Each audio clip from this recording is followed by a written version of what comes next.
Are tech's billion-dollar CEOs worth their pay? Did you know that Apple has paid its chief executive, Tim Cook, $1.4 billion in total since 2007? During that same period, Oracle's chairman Larry Ellison made nearly $1.9 billion, while Mark Zuckerberg, the Facebook boss, grossed $5.7 billion since his company went public in 2012. This is just a small example of how much the billion-dollar men of the technology industry are netting over the years. A new analysis has revealed that less than half dozen executives in that industry earned a whopping $13.2 billion over the past 15 years. Regardless of whether the world economy has stagnated throughout those years or not, and despite the fact that the world has been plagued with deadly viruses for a year and a half now, and most people lost their jobs and their homes, the tech bosses' paychecks remain intact. Watch this video to find out how America's highest-paid chief executives managed to receive the highest pay even in 2020 despite the pandemic.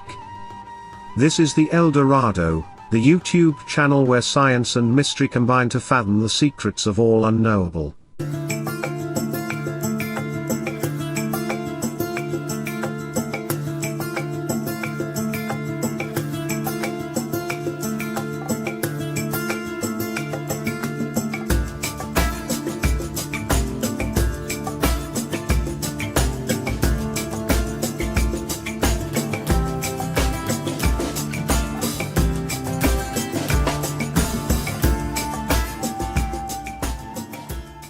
On June 11, the New York Times published an analysis of the most highly paid chief executives of America's publicly traded companies in 2020.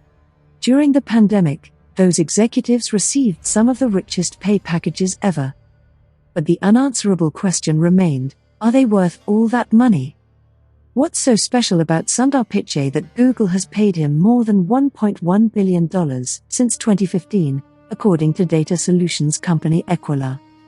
When Cook took over for Steve Jobs in 2011 as Apple's CEO, the company gave him 28 million shares, putting him on the top of the Times Magazine annual ranking of highest-paid CEOs.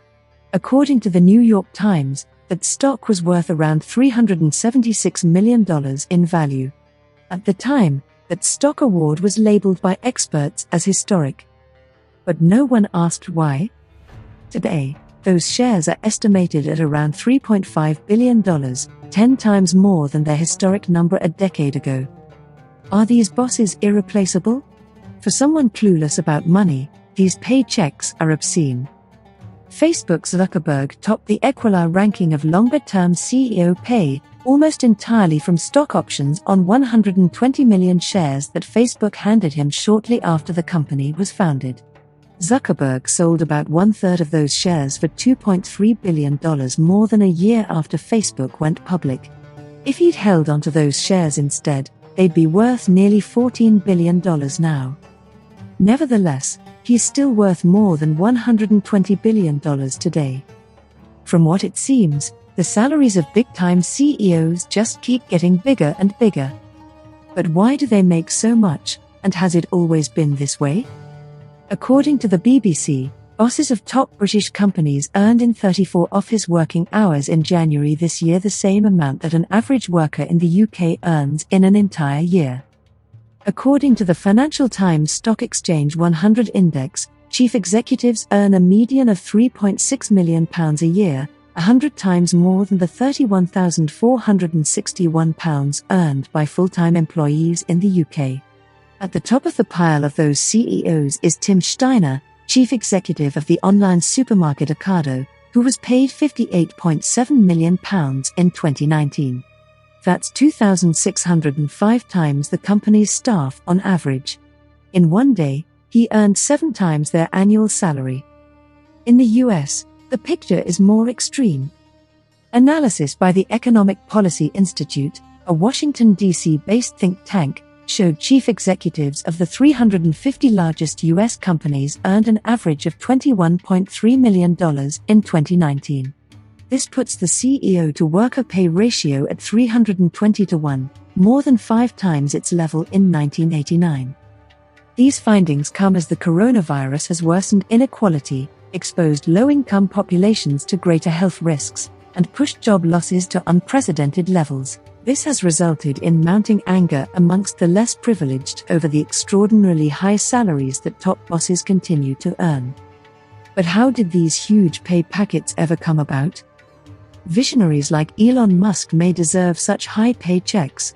But when it comes to average CEOs with no exceptional talents, questions are now being raised as to why do they deserve them.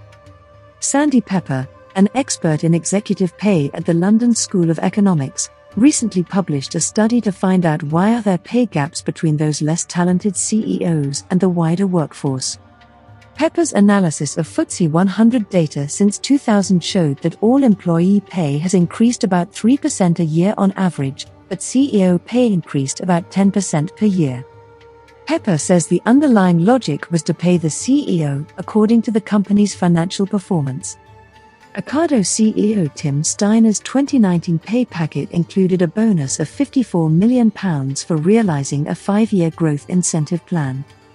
But what about the other hard-working employees who worked their asses off to achieve company success? Don't they deserve a bonus too?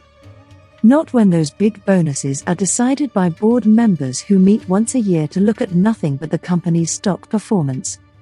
Unfortunately, those high pay packets for CEOs are signed off by boards of directors eager to please no one other than their investors. And the bigger the companies are, the more the CEOs are paid, as if those CEOs are the only key to their company's success, other employees be damned. CEOs are key to success, says Daniel Pryor, head of programs at the Adam Smith Institute, a neoliberal think tank. It's quite clear there are a limited number of people that have the skills, the personality and disposition to be the CEO of a top company, and those limited number of people are highly sought after. That's total bullshit. Who decides that their abilities are so rare? No two can disagree that the late Steve Jobs at Apple, Jeff Bezos at Amazon and Elon Musk with Tesla and SpaceX are endowed with exceptional talents that help them forge revolutionary technologies from the ground up. On the other hand, the salaries of the average CEOs, who hold a managerial position but never founded a business in their lives, and are in no way visionaries, are definitely overstated. They simply don't have this talent ideology to justify their high paychecks. Nor are their abilities so rare. It's all a big con, and average employees are paying the heaviest price of all. Take the biggest example. During the 2008 global financial crisis, the chief executives of the largest banks and investment firms on Wall Street, like JP Morgan Chase, Goldman Sachs, Morgan Stanley, Citigroup, among others, were paid so much money in bonuses during and after the crisis.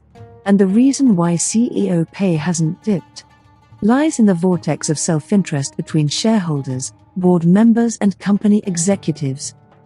And as top brass pay keeps sailing on, employee rights seem to be on a downward trajectory, especially the frontline staff amid the pandemic. For many average workers, these inequalities have become an increasingly bitter pill to swallow. Soon, workforce anger at this pay disparity will spill over. Tensions are already boiling. Workers for large companies in which CEOs earn big are becoming more agitated at the pay gap. And as long as inequality persists, along with the greed and self-indulgence of top-paid chief executives, more tensions will rise, until such time when civil unease will surge and a growing atmosphere of hatred and societal divide will emerge. This is when crime levels will escalate to unprecedented levels and no one will be safe, not even in their own homes, places of worship, or the malls where they do their shopping. According to the latest statistics, the homicide rate in some large cities in the US rose by 30%. Violence is not showing any signs of slowing down and no one seems to know if this trend will soon be reversed. As battle against virus wanes, US cities are confronting a new challenge: a crime wave with no signs of ending. In Austin, Texas, for example, 14 people were injured early Saturday, June 12 morning in a mass shooting as revelers jammed a popular downtown nightlife district. Other cities, like Miami, are nearly free of pandemic restrictions and booming with tourists. This month, the top prosecutor in Miami-Dade County and local police leaders turned to the issue of public safety, announcing Operation Summer Heat, an initiative to combat a wave of shootings.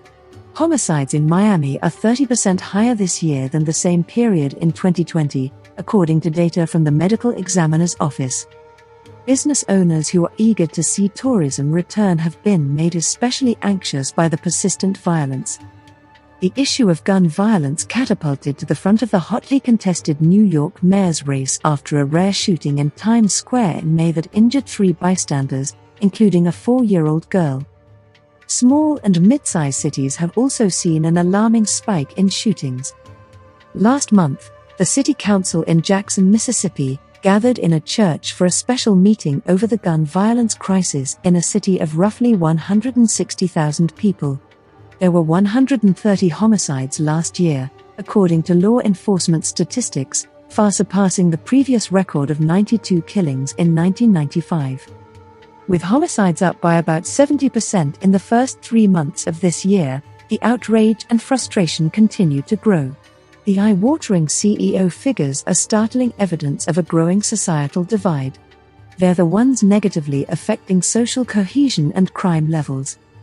Higher levels of inequality mean the society will suffer and the scrutiny of inequality will heighten. At the same time, those at the top are not only maintaining their wealth, but growing it massively. As Aristotle once said, the worst form of inequality is to try to make unequal things equal. I hope you enjoyed watching this video. Subscribe to the El Dorado for daily news like this and much more. Bye for now.